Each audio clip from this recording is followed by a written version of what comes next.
Hi everyone and welcome to my place. You're just in time. I've nearly finished planting my bulbs. Now there's a long story about today's segment and I'm going to make it very quick and very interesting.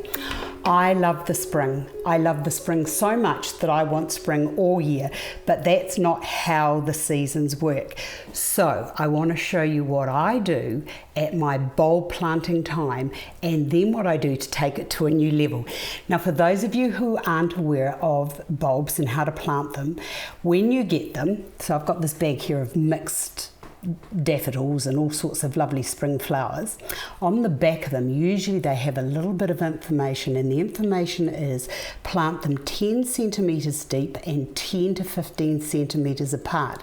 But I don't do that because I want a nice big show, and I just sort of figure that when you buy your bulbs, after a while what happens is, see how the bulb, you've got the bulb and then there's this little thing right up there, that is the beginning of new growth. So I just sort of figure that I know that that is going to come up and it'll eventually be about that width across the top, and then it'll just splay out. So if you want a really lovely display, might I suggest you plant them a little bit closer. And it's just, as I said, it's 10 centimeters down by 10 centimeters or 15 inches in space.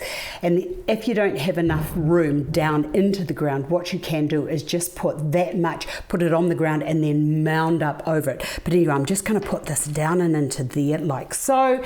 I've got some soil. So into there, I think I've got like about 20 bulbs. I know, I'm a little bit excessive, but that's okay. Now, the other little tip I want to tell you is when you are working with any kind of potting soil or bulb mix or anything compost, when you open the bag, just put a mask on, wear gloves, open that bag, walk away and leave it. Now, I don't leave it for 24 hours anymore. I leave it for about 4 days so that any little airborne microbes that are in there can just dissipate into the ether and I don't have to worry about it. So there's my bulbs all done. Now, I could have put them into a terracotta pot and just, or any kind of pot and just left them, but these are going to be on my terrace and I want to look at something visually stimulating all through the long winter. So what I've done here is I have decoupaged the outside of this container, and to protect it from the elements, I've also put 2 to 3 coats of varnish over it just to keep it well protected.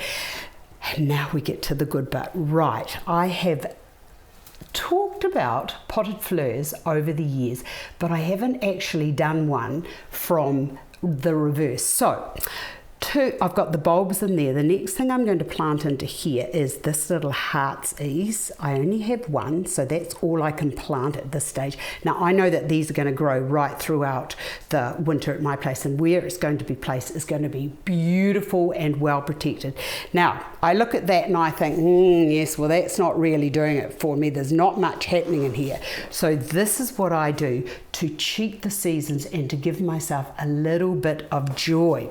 And this is getting back to the potted fleurs, which is an old Victorian way of displaying flowers, and they used to have these on their hallways, on their dining tables, 3 tiers with living house plants, and then they would put flowers into it. So they would have maidenhair ferns, and they might have begonias, and they might have ivy, and these great big huge beautiful botanical moments would be just sitting on their tables or their sideboard or the entranceway, and I just absolutely love it. So I'm going to do one with the bulbs, so I'm reversing it. So the bulbs will come up, but so that I can enjoy it, I'm going to have a few spring flowers that are just going to give me a little bit of joy. And as I'm pushing these down into here, I'm being very mindful of the fact that there are bulbs under here, but the bulbs are down about here, so I know that I can press onto the top. And I put that into there, and all I'm pretty much doing is just, look at that, look at that. And this is what they're going to look like in the spring, which is going to be beautiful. And then I'll be able to bring the whole, take the flowers out after when the bulbs start coming out, or I can leave them where they are and bring them in and enjoy them. But you could plant into here, if you wanted to, some violets, you could put some lily of the valley, you could put tulips, you could put just whatever you wanted into your display. I'm going to put that down into there. And then, because when I look at the outside, even though these aren't spring, these were very, very inexpensive, and I just loved them when I saw them, but the colours that were down into the container actually came right through. But you'd probably use polyanthus, would be beautiful in here as well. And then that is just going to go up into there, and there we have something that is cheating the seasons and something that I can love and enjoy all through the winter. Now, another little tip I want to share with you is, a lot of people say you cannot put artificials outside. Well, I want you to know that yes, you can, as long as they're not in the elements and there's no direct sunlight on them, because they get what I like to refer to as the blue death, because it's a terrible bluey colour that happens to your artificials. Also, the glue will break down over time. But look at that, isn't that just beautiful? Spring all year, as I said.